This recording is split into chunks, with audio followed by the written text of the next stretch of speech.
You are listening to KC Sports Network, the #1 podcast network for today's Kansas City sports fans.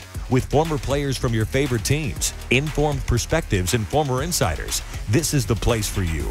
KC Sports Network is proudly presented by Emprise Bank, your partner in possible. Alrighty, welcome everyone into another episode of Our Stories, a KCSN podcast on women's sports and Kansas City. I'm Marleah Campbell here with an incredible guest today. She is the first woman to ever get a full ride scholarship at the University of Kansas and one of the few coaches to ever take a mid-major team to the Division I Final Four. And she did it right here in Kansas City's backyard. I'm, of course, talking about Cheryl Burnett. Welcome to the podcast. Well, hello, and thank you for that wonderful reminiscing of the past. That's awesome. I want to get, of course, to the incredible run you had all the way to the Final Four. But first, I want to start with your time at KU. Could you take me to what brought you to Lawrence and how you got the first full ride scholarship there? Well, it's very interesting because I grew up a Missouri Tiger. All of my extended family are rabid MU Tigers, and I also grew up one, going with my dad to the Hill to watch football.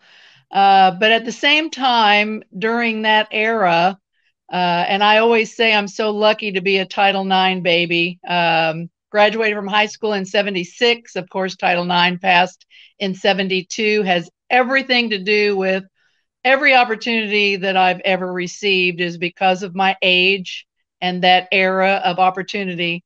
One of the Kansas assistant coaches came to a summer camp because she had to add to her salary because she was unpaid during the summer at that time. Sheila Mormon was an incredible player with the Raytown Piperettes. Was an assistant coach at KU. There was only really one camp at that point in time, really, in the state of Missouri. Colleges didn't have camps for girls yet.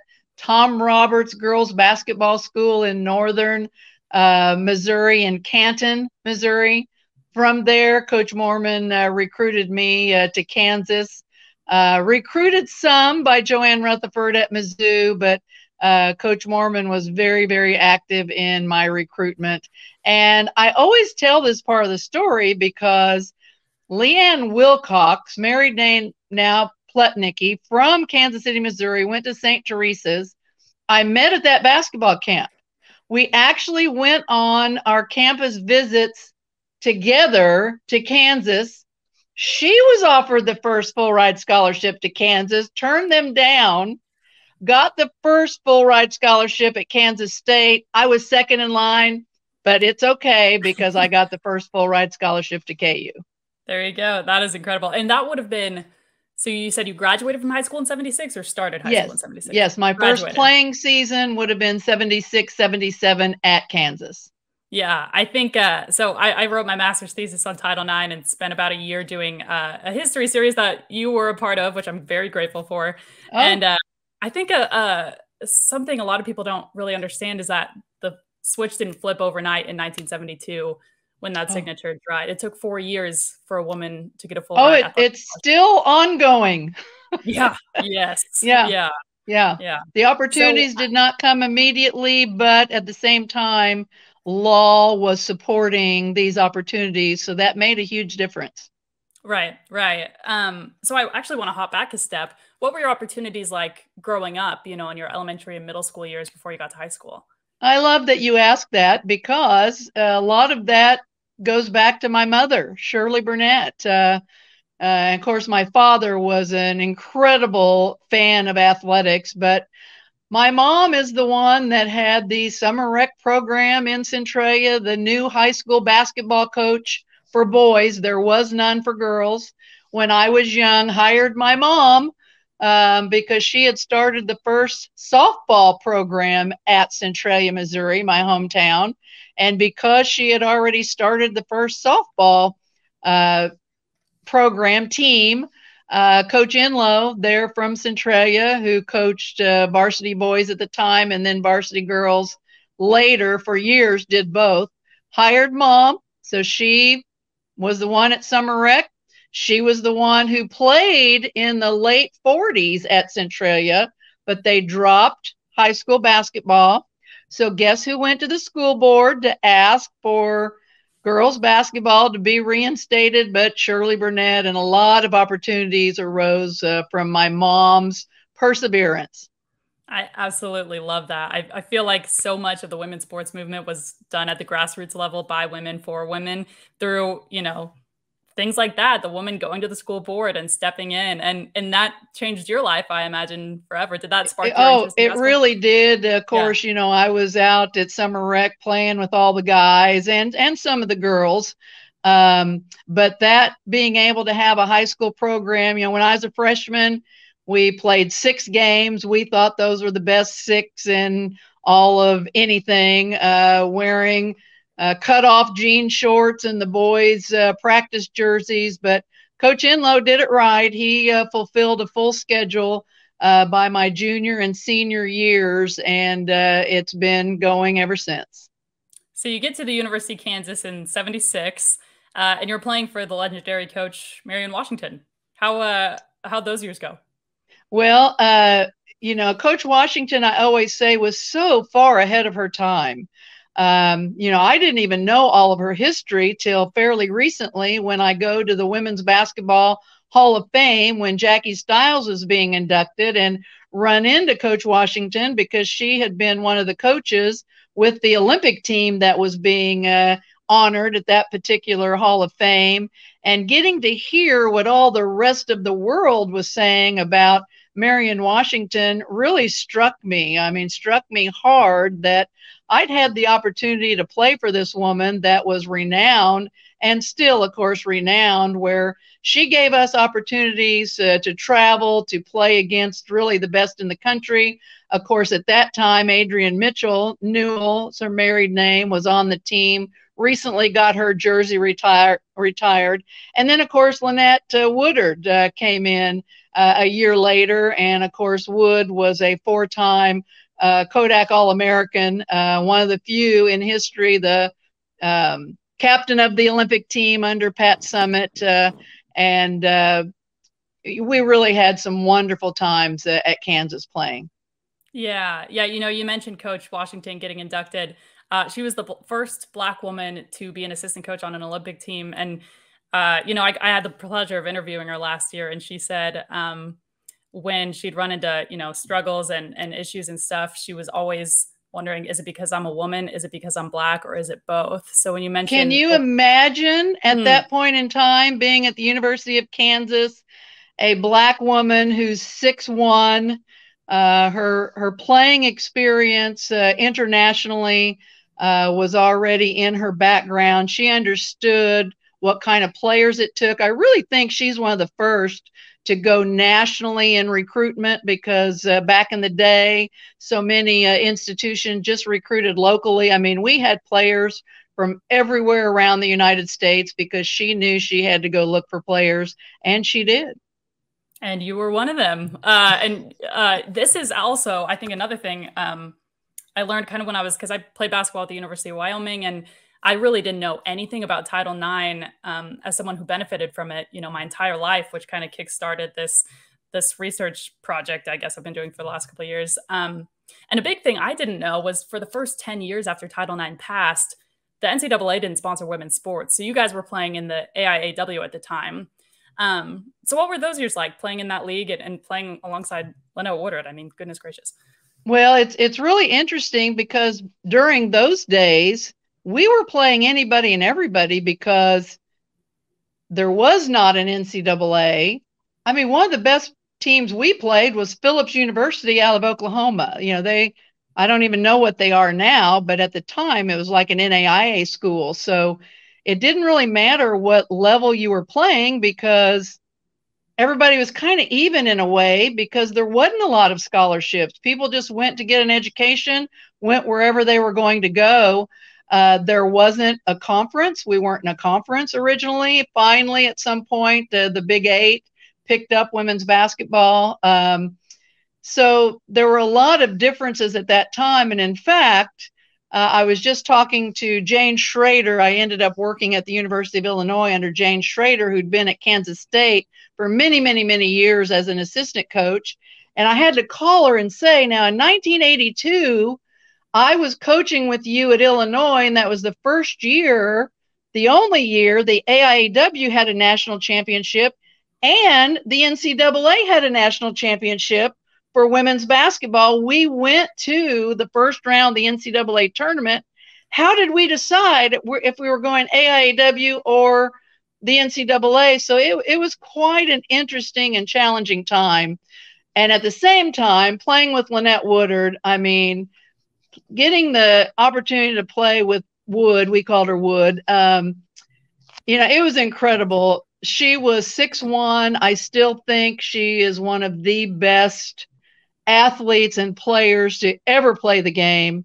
Her athleticism, her ability to handle the basketball, her ability to score. It was a pleasure to be her teammate. She was also a great student, and she was also a very respectable human being with really great integrity. So it was a pleasure.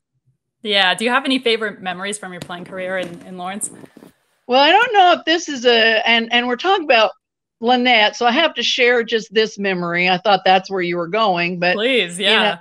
I mean, she was so fast that there was one game where our point guard was bringing the ball down the floor and Lynette was coming behind her. Lynette actually stole the ball from our own point guard to take it down, to dribble and score. It's like, is that a steal in the stats? So she just stole it from her own teammate, but just from behind because of her speed. We were 30-8 for a couple of years, my junior and senior year. We got to play again against some of the best. I don't know if it's a favorite memory. I can't say it's a favorite, but I had gotten to go in 1976 to Central Missouri to watch the 1976 Olympic team when I was 16 and Nancy Lieberman was 16. So lo and behold, Old Dominion is on our schedule. I guarded Nancy Lieberman and she scored her 2000th point over my extended hand. And she could have scored at will, but when it was time for her to get 2000, she simply brought the ball down, rose up at the free throw line and shot it over my hand. There you go. Part of the history books.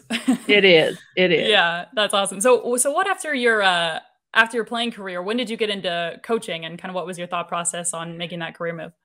Actually, I was on my way to Italy to play overseas when somehow I found out that at the University of Illinois, where Jane Schrader was, a graduate assistantship opened up.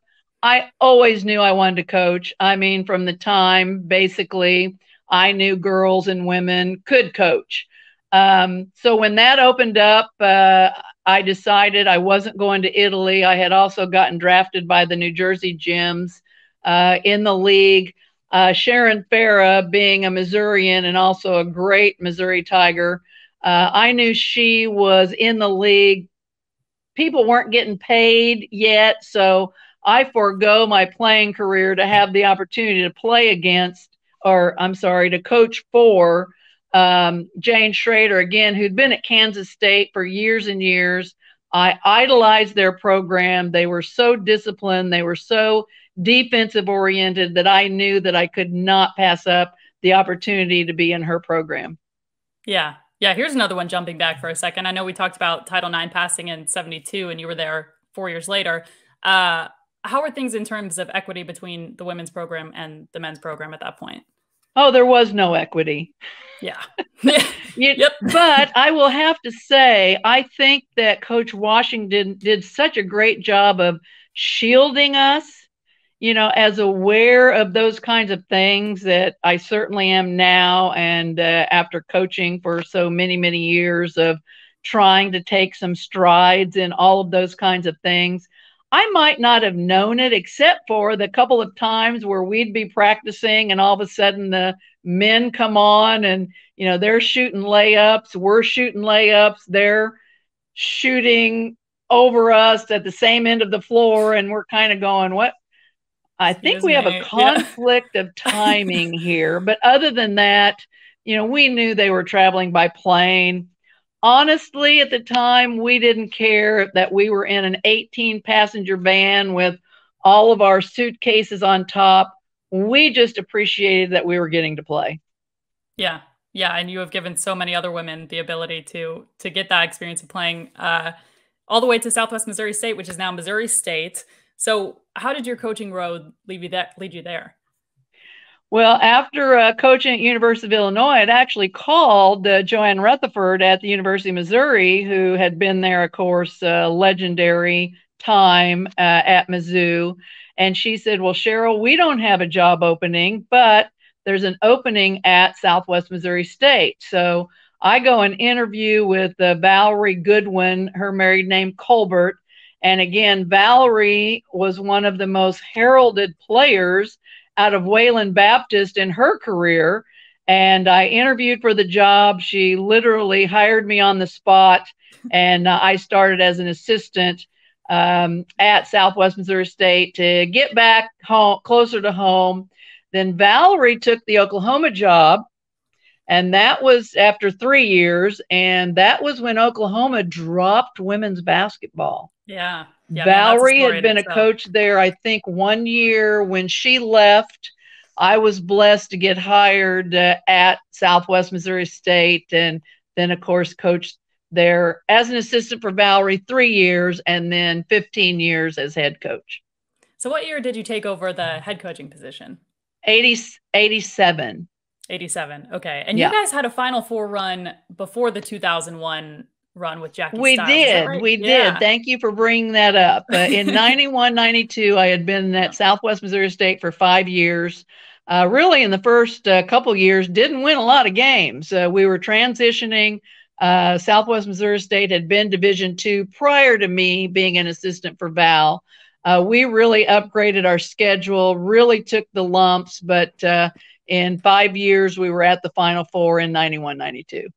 Yeah, that's awesome. And I've talked to Jackie Stiles on this podcast and for my 9 to 50 series, but she said watching that team make it in that season kind of gave her the inspiration that, like, hey, this is possible. We can do that here. I think that team is what opened us up to get a player like Jackie Stiles and many other players that were also her teammates and the teams in between. Getting to watch that on national TV really made an impact in our program. Yeah. Perfect segue, because I love the recruiting story of Jackie Stiles. Can you tell me how she ended up in Springfield with you guys? I love to tell it because, we tried to establish our program off of hard work. Not only do our players feel like they worked as hard, if not harder, in the weight room, in 3-mile runs, and on the court. But our coaches also work very hard. So I had an assistant coach by the name of Lynette Robinson, who went to really an unheralded event in the middle of Kansas, watching some other players. And instead of going to lunch like literally every other coach did, Lynette went into the gym of 5th graders.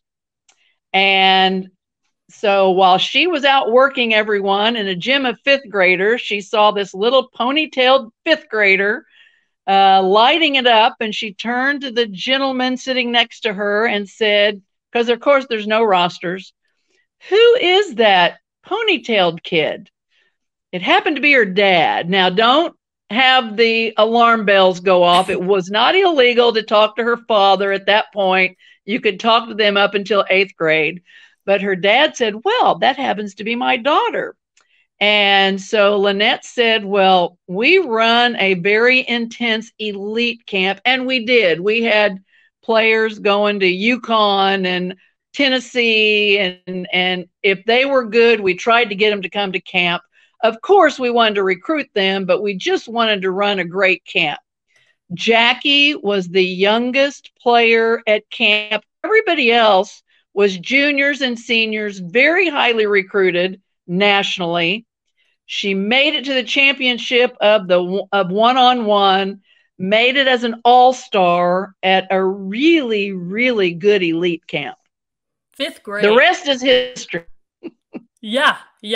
God, that's to say the least. 5th grade, they spotted her. That's incredible. And obviously she went on to become one of the greatest players of all time. She broke the NCAA scoring record. She held that for, I think, 17 years before Kelsey Plum took it. But how about Kelsey Plum and all of the WNBA games last night? I mean, yeah, whoa. Oh my gosh. Yeah. I hope everyone is watching those because, oh man, are those incredible. And I will have to say, I had to go back right before this podcast because we played Colorado State and Becky Hammond Jackie's sophomore year. And I had to go back and look. I had no idea how each one of them scored. Yeah. We lost. They beat us by over 10 at Colorado State in the NCAA tournament. Becky had 30 as a senior. Jackie had 28 as a sophomore. So watching Becky was a pleasure, knowing that we had played them at some point in time in history.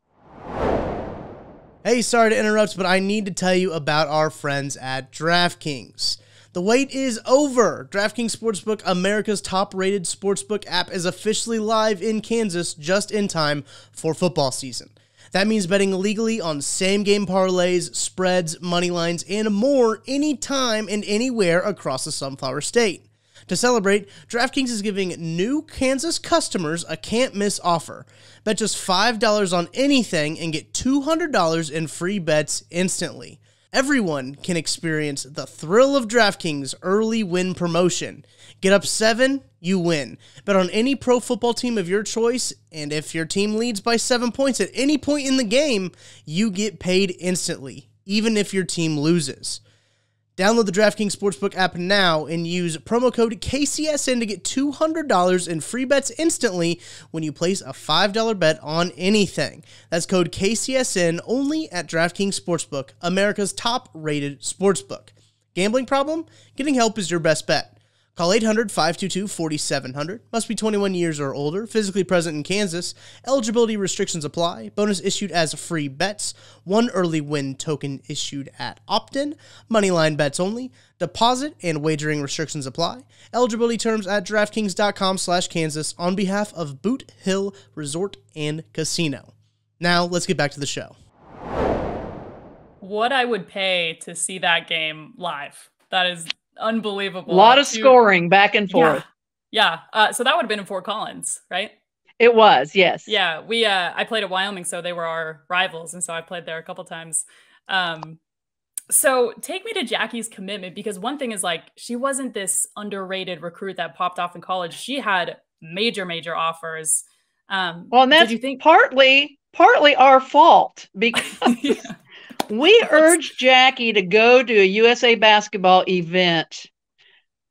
She wasn't being highly recruited. Now, certainly in-state and the region knew all about her.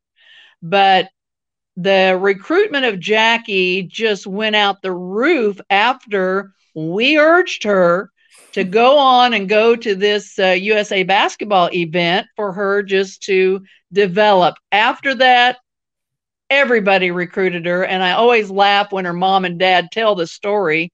They literally had 21 or 22 official home visits in like 23 days. Absolutely crazy in Claflin, Kansas. And Jackie actually signed the UConn letter of intent, of which, she says everybody in the world wanted her to go somewhere else. But she knew her heart was still with Southwest Missouri State and Springfield. And bless her heart, she signed the letter of intent. I'm not sure I acted that excited until we got it in the office, which made it official. Yeah. Certainly we were happy that she signed it, but you never know what's going to happen with the letter of intent. So our staff absolutely went bonkers when we got the signed copy into our office a couple days later. Yeah, I need to see it in my hands before. That's right. That's right. So take me to those 4 years and how special that team was, because obviously we know the ending of this, which is you take Southwest Missouri State all the way to the Final Four and just an absolutely magical run. Well, I have to say that group of seniors, along with Jackie, I mean, they started talking about a level of success their freshman year. I didn't join in that conversation. In fact, if I ever heard it, I'd say one game at a time. But by the time they were seniors, now, this is back when we could almost do a little bit of everything in terms of, I'll give you an example. Now, later, the NCAA put real limits on this, but when they were sophomores, we had 30 turnovers in a tournament where we got off the plane at like 11 o'clock at night, and we said, and they love to tell these stories. We're going into the locker room, and instead of here's what we're doing tomorrow, it's put your practice gear back on. Oh, and that night at 11 o'clock, after getting home from that game, we ran one sprint for every turnover. Now, again, those things you can't do anymore. But I'm telling you, those kind of moments are the ones they say impacted them to the level that they knew they weren't going to turn the ball over anymore, but just stepping stones to their senior year, where the way they gelled, I think, was miraculous. And I've said, and some people might not know me, but I'm the kind of coach that we can always get better at something. And even out of a win, we're going to try to get better at something the next day. The last, except for the Purdue game at the Final Four, the 3 games prior to that, I think that team played as well as any team I've ever had, and maybe better than they potentially could play. So what was as a unit? Yeah. What was your coaching style? How did you get them to that point? I know a lot of it was probably player-led as well, but you have so much. I laugh because our conditioning is somewhat legendary. That particular team, coaches would ask me a variety of different things. I mean, coaches from Tara to Pat, they'd look at our team and go, how did you get those kids in such incredible condition? So conditioning, we like to control what we could control. We could control how strong we were in the weight room. We could control that we could play 40 minutes because we wanted to press and we wanted to run what's called scramble defense. We wanted to, at half court, make sure that our defense, player defense, man-to-man, pressure, we didn't want people to pass where they wanted to pass. We wanted to be more effort-driven. And then offensively, we just wanted to make sure that we could break down anybody as good as they could be with our screening and being able to read screens and break a team down defensively. I kind of laugh because I think I've told many administrators, even recently, I don't think I could get away with everything that we used to do because our kids worked harder than they earned the right to continue to play. Yeah, you had me at press the entire game. That is the worst team to play against. But so take me through like a conditioning session. What would you guys do in like the preseason to get in shape like our that? philosophy was, we back then, we couldn't do hardly anything with our players in the summer. Now you can. Mm-hmm. So it literally was up to them to progress. I think players and athletes are made in the summer. So we had an incentive program. It was everything from squats, bench, power clean, 3 miles, a ball handling workout, a shooting workout. And then when they came in, we tested them on everything. And if they passed all of their tests physically and skill-wise, then they got out of the first week of conditioning, and we called it remedial week. And I can say this now because they're not in the room, but they called it hell week. I was fine with that. So if someone graduated out of Hell Week because they made everything, they had committed themselves in the summer. And all the rest of them that week who were not in shape because they didn't make it, They worked extremely, extremely hard, but they were all very self-motivated for that reason. Sure. Yeah. So what split of the team would have to take part in Hell Week versus how many? Very few players made it fully out. Oh, really? And again, a Jackie Stiles story. Jackie was we tried to tell players what it was going to be like, but they really didn't quite understand it until they got there. Yeah. Jackie tested out of everything. She was not going to have to go through that week as a freshman. That had never happened before. We had never had a freshman get out of the first week. Well, you know what she did? She didn't want to miss the first week. Yep. She didn't want to miss the camaraderie with her team. So she came and did everything with our team. She didn't get out of it. Man, she made herself go through it. That's the kind of athlete she was. Yeah, I think if you could describe her work ethic in a story, it might be that one. Also, the 1,000 makes a day story from high school. I grew up, playing basketball in the Kansas City area, so that was like folklore. I can't tell you how many club coaches have told us Jackie Stiles making 1,000 shots a day. Did she do that at Southwest, or did you guys? Well, here's the story I want to tell you. She's the only player that I tried to get out of the gym. Every other kid, it's like, well, come do some shooting between classes. Make sure you're there early for practice, late for practice. Jackie, I was trying to get out of the gym saying, now, Jackie, our 2-hour practice, you have to be prime. You can't have spent 3 hours in the gym prior to practice. I want to see those 2 hours of our actual practice where you're as fresh as you could be. Well, little did I know she was getting the midnight security guard to the secondary gym called McDonald Arena and getting him to let her in at midnight to do her shooting regime, which then made the Springfield paper. And I was afraid the security guard was going to lose his job for that being made public. But that's who she was. She wanted to get her shooting workouts in. Yeah. This feels like a good time to plug the Jackie Stiles story. Have you watched it yet? Oh, I have. Yes. Yeah. It was premiered in Springfield.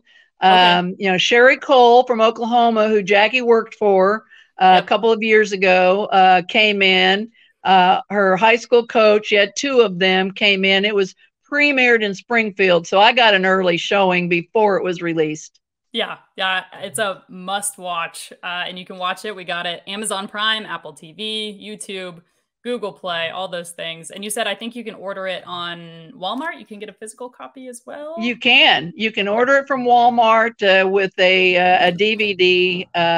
And of course, I did both. I got it off Amazon Prime, which I think right now it's the #1 sports movie documentary on Amazon Prime. So that's pretty cool. But cool. I also got a hard copy that I want to donate to our Special Collections Library at Missouri State. So historically, it stays there.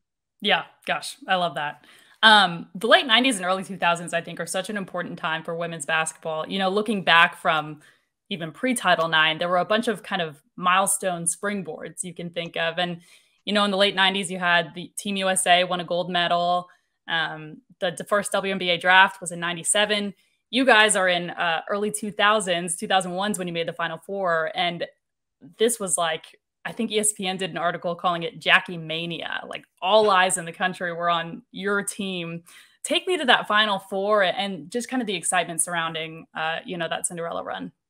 Well, I'll go back a step, and if I can come back to that, but you mentioned the Olympic team. We had been to the Final Four in 91, 92. The Olympic team was touring America. I think they went to 16 sites. Don't hold me to that number, but we were one of them. So we got to play against the Olympic team, and certainly our fan base, we were leading the country in women's basketball attendance. I always laugh and say, nope, wasn't Tennessee, wasn't UConn. It was Southwest Missouri State, led the nation in women's basketball attendance. So the Olympic team came to our place to play, which I mean, what a privilege that was. And then certainly we had the fan base to back it up for a decade. And then during the Jackie Stiles, the second Final Four, we were basically selling out every game, 8,000 or more, filling the seats. And that fan base really helped propel us, because we'd go on the road in the Missouri Valley Conference and we literally would have 1,000 people there supporting us. And that does help a team on the road to garner a win.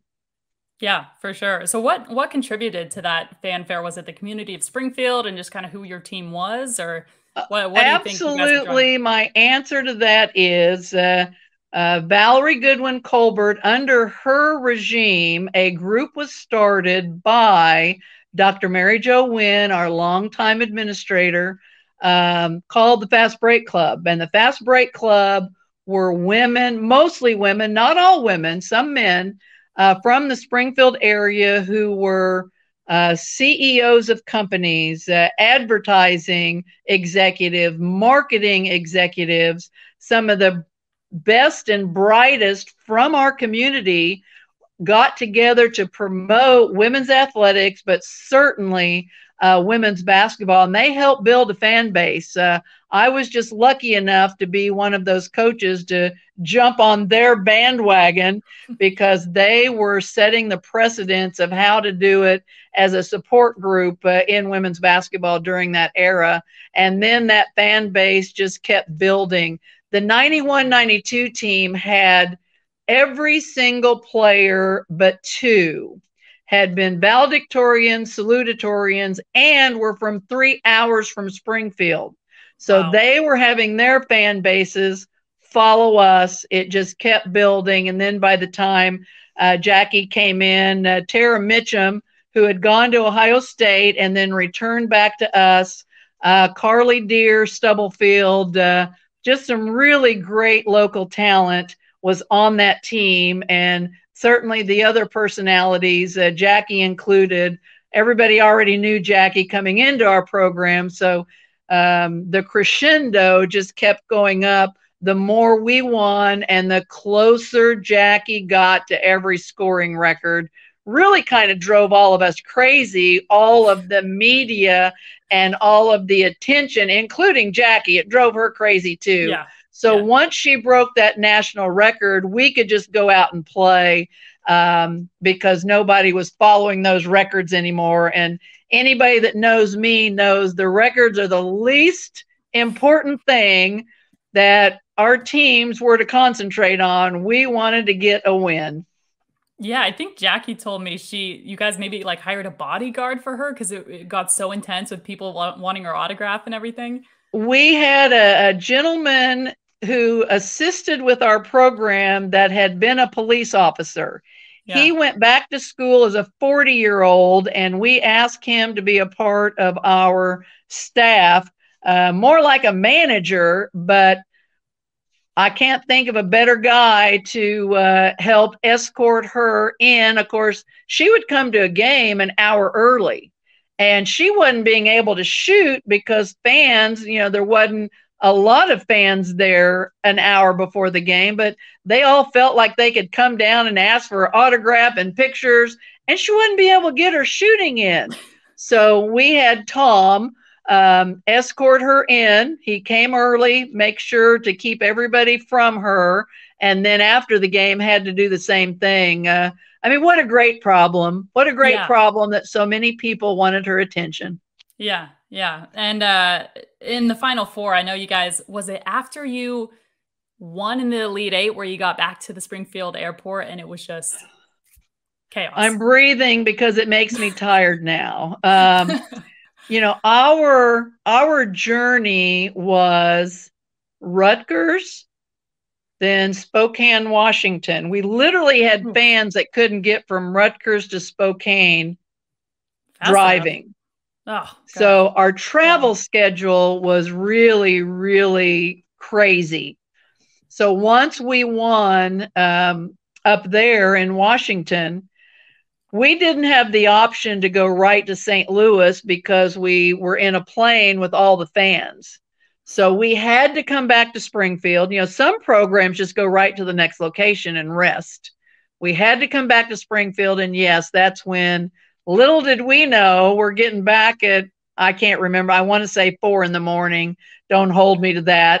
We couldn't get out of the airport. It took us 3 hours to get our luggage and get out of the airport because we wanted to honor our fans and say thank you. But all of the pictures and like one of our players, Marleah Campbell, was saying, you know, everybody was asked for their autograph, but it wasn't like what Jackie went through. I mean, Jackie signed my shoe, signed my arm, signed, so it was quite the challenge to get to the bus, to get back home, to turn around and practice again. Yeah.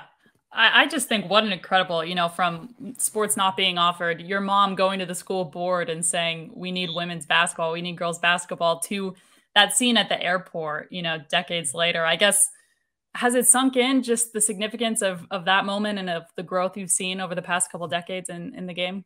Well, it's kind of hitting me when Brenda Van Legen is doing a series on basically standing on the shoulders of whom. And when I was able to talk to her and the connections because of my age, because I graduated from high school in 76, having a chance to, Dr. Mary Jo Wynn was considered the mother of athletics at Southwest Missouri State. Marlene Mawson, one of my dear professors at the University of Kansas, the mother of all women's athletics at Kansas. I'm directly tied to her. Marion Washington, Jane Schrader, Lynette Woodard, Jackie Stiles. Just the connections, now that I look at it, are just really staggering. Getting to play for Marion Washington, getting to coach with Valerie Goodwin, where Wayland Baptist was such an incredible place. Being able to play with the players that I played against, the Nancy Liebermans. So yes, now that I look back in history, I mean, what a place to be historically. And then certainly being a mid-major, getting to go to a Final Four twice, leading the nation in women's basketball attendance. It's really been quite the journey. Yeah. Yeah. Man, the paths you've been able to cross and the path you've led for, the women who follow you is just incredible. And I guess looking ahead now with the background that you have, where would you like to see the game go from here? Well, what I've been thrilled with is, now that you look at our particular program, Missouri State, of course, the name changed, but Kelly Harper taking our program back to a Sweet 16, and now her being at Tennessee, and Coach Mox taking it back to another Sweet 16, her now at Virginia, and then just hiring Beth Morgan Cunningham from the great Notre Dame days. Certainly, I'm very pleased with where Missouri State is, but at the same time, and we all say this, we still have many steps to take with women's basketball as a whole. That certainly was pointed out a couple years ago with the differences of weight room and some of those kinds of things. We still need to take steps forward. And certainly the WNBA and the numbers of viewers and TV viewers that are now viewing women's soccer, the WNBA, women's basketball at the NCAA level, the journey and the challenge is not over. We want it to continue taking the steps in the right direction. And we just need to do that at each individual program as we can. Yeah. You mentioned Brenda's documentary series, another one we should plug, ifnotforthem.com.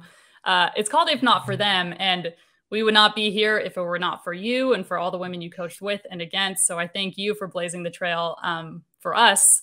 And the last question I like to close with is, this podcast is called Our Stories. So if there is one thing listeners take away from your story, what would you want that to be? Well, I think, again, my age has created just so many incredible, wonderful opportunities. And the if not for them part in my story is very, very important. If it wasn't for Marion Washington, Jane Schrader, Dr. Mary Jo Wynn, Dr. Marlene Mawson, and many, many, many, many more, this story just simply does not happen. The women who fought for Title IX, without Title IX, I would not have been given any of these experiences. I really think that's just the bottom line, that it is so incredibly true that we now, you now, are taking those steps to support our history, that we can move forward for those young women like you that might not understand yet the importance of Title IX, or supporting each other and supporting our history that we need to move forward with. So thank you for keeping these stories alive and for informing your generation of how those opportunities have been pushed forward. So thank you. Well, I could listen to you talk for hours. This has been incredible. So thank you so much for your time. And I sure appreciate you joining the podcast today. I can't wait to watch you in Kansas City when I get back up in that area. So congratulations. Thank you. And enjoy the lake in the meantime. Thank you so much.